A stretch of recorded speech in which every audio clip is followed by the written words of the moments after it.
Hello, and welcome to Revolutions. Episode 3.39, The Death of the Jacobins. Last week, the fever finally broke. Robespierre's uncompromising and murderous pursuit of virtue finally lined up too many of the unvirtuous against him. The incorruptible had succeeded in never being corrupted, but it had cost him his life. But as we discussed last time, it's not like the men who conspired to overthrow Robespierre had some grand plan for what happened next. Their grand plan hadn't seen past keeping their heads firmly attached to their necks. And there was a general sense that the terror needed to be ended. But other than that particular goal, the men who led France after the fall of Robespierre, collectively dubbed the Thermidorians, did not have a formal program. The revolution was back to moving along without an exact theory or precise rules of conduct. To begin with, it wasn't even clear what the immediate impact of liquidating the Robespierrists would be. For a few on the Committee of Public Safety, the assumption was that it would have little effect on the actual structure of government. The committee system had already survived a number of purges, including the purge of the indulgence, which had consumed one of their own colleagues in Hérault de Sachelles. So, didn't the deaths of Robespierre and Couthon and Saint-Just just mean that there were now 3 more openings on the committee that needed to be filled? I mean, yes, of course, we'll investigate the continued necessity of the law of 22 Prairial, but other than that, I mean, it's business as usual, yeah? But among the delegates of the National Convention, this seemed like a golden opportunity to wind back everything and undo the Committee of Public Safety's mass consolidation of power, a consolidation process that had been ongoing since the summer of 1793. All the dire emergencies that had led the convention to entrust the Committee of Public Safety with all power in the first place were visibly receding, and it now seemed like the greatest danger to France was actually an all-powerful anything. So the convention set about dismantling the dictatorship of the Committee of Public Safety. One of the leading Thermidorians, Jean-Lambert Tallien, he was the former representative to Bordeaux who came under suspicion because he fell in love with the wife of an émigré, he got up in the convention and moved that henceforth 1/4 of the committee's membership would be rotated out every month, and that when those committee members rotated out, they would be ineligible for immediate re-election. That alone would keep any one man or clique from hoarding power. Tallien himself was then elected to fill one of the vacancies on the Committee of Public Safety, and from this position, he and his allies started dismantling the committee from the inside. The first step, of course, was ending the Great Terror. On August the 1st, the Reform Committee recommended repealing the law of 22 Prairial, and the convention voted overwhelmingly in favor, no doubt with a great deal of relief that they had all lived to see this day.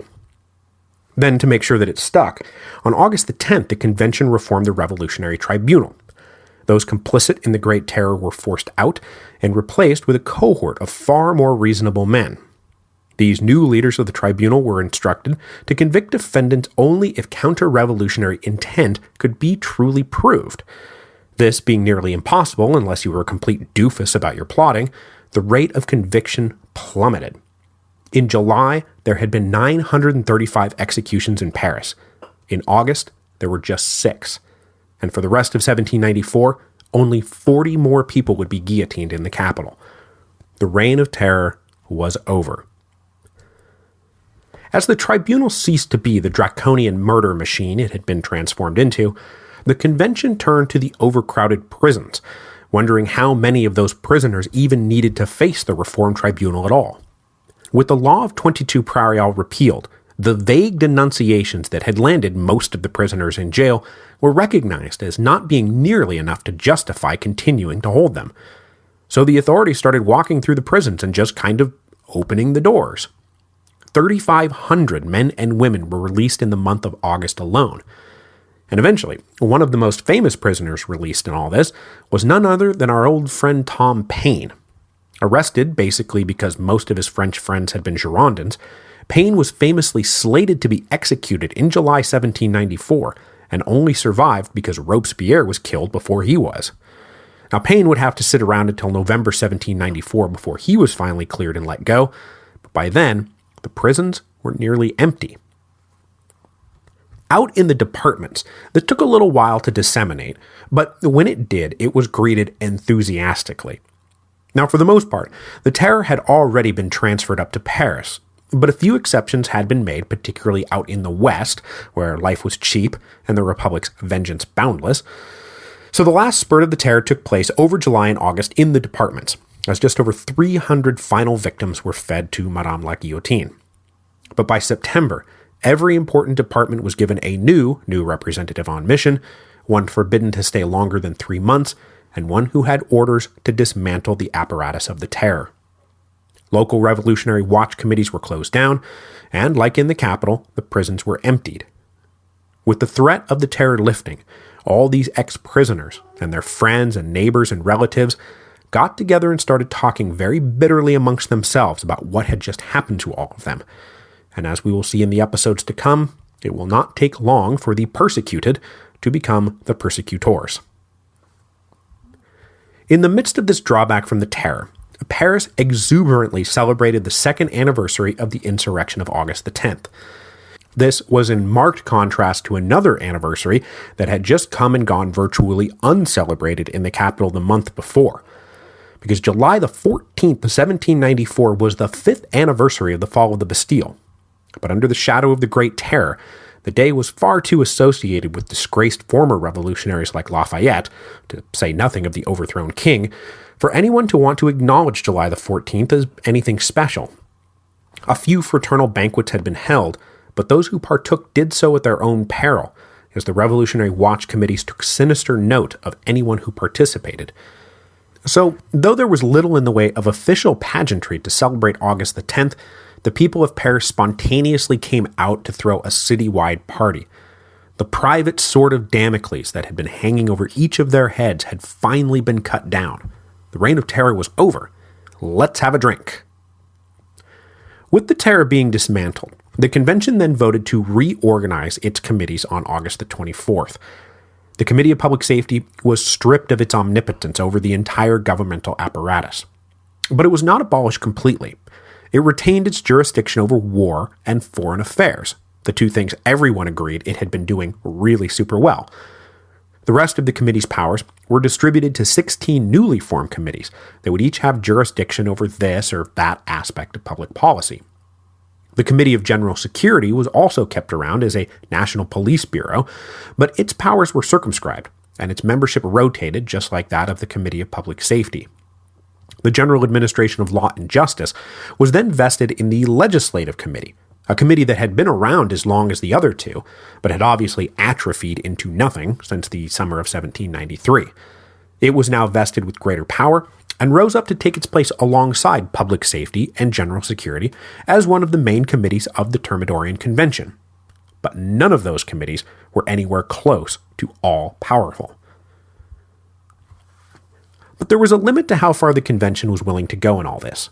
The political situation in Paris was deeply muddled, and the delegates quite rightly feared that if they went too far, they might spark another populist insurrection. So when somebody moved on August the 29th, that some of the more radical members of the old committees be indicted for their previous role in the terror, the convention declined. And then, in an utterly cynical bid to convince the Paris streets that the Thermidorian Convention still carried on the legacy of the revolution, they decided to finally disinter the utterly disgraced Mirabeau from the Pantheon.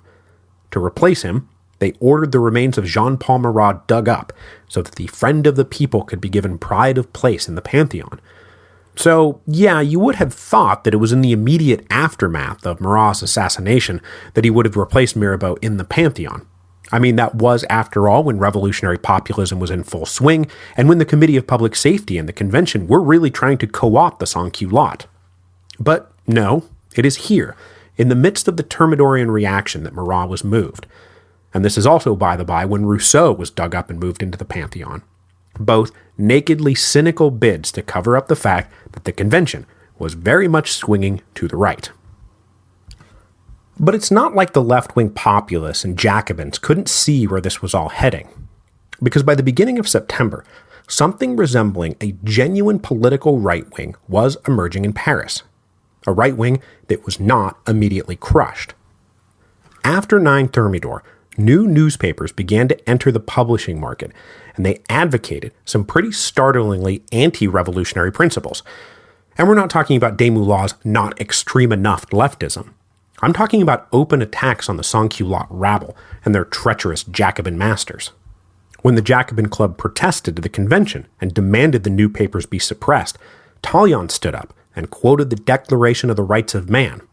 Quote, "The free communication of ideas and opinions is one of the most precious of the rights of man. Every citizen may, accordingly, speak, write, and print with freedom."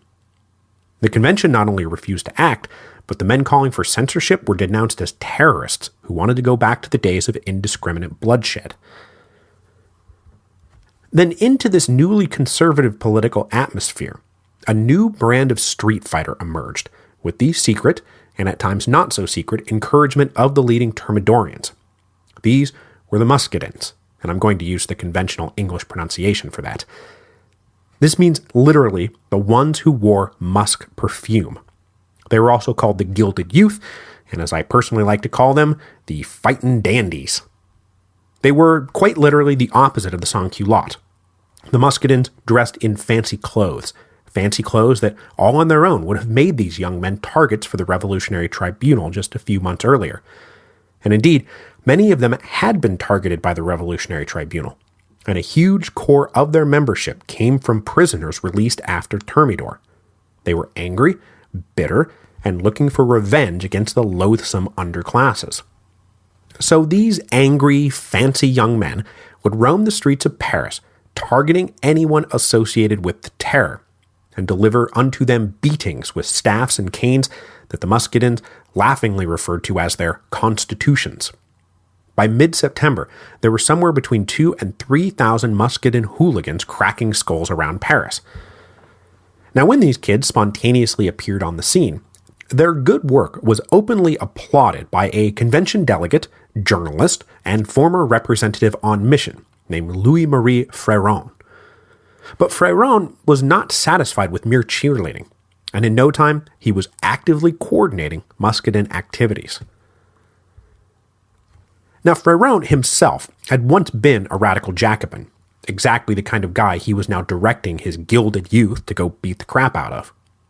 When the revolution got going, he had set himself up as a left-wing journalist in the old Cordelier district, and he had collaborated with Camille Desmoulins and Jean-Paul Marat. He had been on the front lines of the August the 10th insurrection, and had been one of the most vocal proponents of and apologists for the September massacres. He had wound up a representative on mission down to Marseille and Toulon alongside Paul Marat, and so he was, of course, one of those recalled representatives menaced by Robespierre, and thus he had become a Thermidorian conspirator. Sensing a distinct change in the revolutionary winds, Fréron now restyled himself as an opponent of the uncouth rabble. He and the other Thermidorian leaders recognized that the Muscadins represented a potent force that they could use to beat the radicals and the Jacobins down, and the Muscadins were happy to oblige. The general turn toward the right was aided by a group of alleged Federalists from Nantes who were brought before the Revolutionary Tribunal. The charges against them quickly became far beside the point, and they were all acquitted anyway, because these guys brought with them eyewitness accounts of the Republican baptisms and the mass executions organized by Jean-Baptiste Carrier. Now, it's unclear who exactly knew what was going on in Nantes when it was going on. Certainly the Committee of Public Safety knew all about it, but I don't know about the convention's level of knowledge as a whole. But for sure, it was not public knowledge, aside from a few rumors. The revelations about the atrocities in Nantes turned Paris further against the Jacobins, who were now collectively held responsible for all the horrors of the previous year. The convention quickly launched an investigation into Carrier's activities, and then pivoted into a full frontal assault on the Jacobin Club. The convention passed a law on October the 16th that required all popular societies and clubs to post a list of their membership, and then forbade them from corresponding with each other. Now, this obviously exposes the cynicism of the Thermidorians. I mean, just a few weeks earlier, Tallien had been singing the hymn of the Declaration of the Rights of Man and the freedom of ideas and the press and speech, and I just double-checked, but I can't find any part of the Declaration that says except when a private organization wants to write a letter to another private organization. The goal of this law clearly was to A, give the Muscadins an official enemies list to work from, and B, break the nationwide network of Jacobin clubs. These attacks drove all the leftists back into each other's arms, and in early November, the Jacobins applauded a speech from Billaud-Varenne, the guy they had run out of their meeting hall on the eve of 9 Thermidor. Billaud warned them that the convention was getting ready to destroy the Jacobin club. And in this, he was exactly right, because just down the street a horde of Muscadins gathered at the Palais Royal. Once the very cradle of the revolution, had now served as a home base for the gilded youth. When they all gathered, the gang marched down to the Jacobin club and started chucking rocks. So many rocks that they broke every window in the place, shutting down that night's session in a hail of projectiles. 2 days later, the Muscadins went a step further. This time, they pushed their way into the club and beat up every man and every woman that they could lay their hands on. The response to these attacks from the convention says it all. They decided that the source of these disturbances was not the Muscadin youth, but rather the Jacobin club itself, whose very existence was now deemed an incitement to public disorder. And so it was that on November the 11th, 1794, the convention ordered the Jacobin club to close.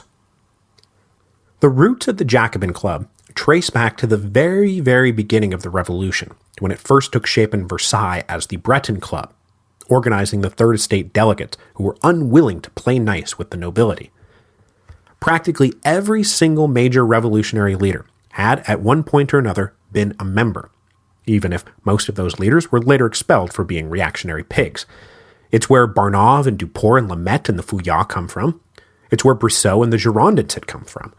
It's where the Mountain had made its home base, and it had been neck-deep accomplices in all the Paris insurrections.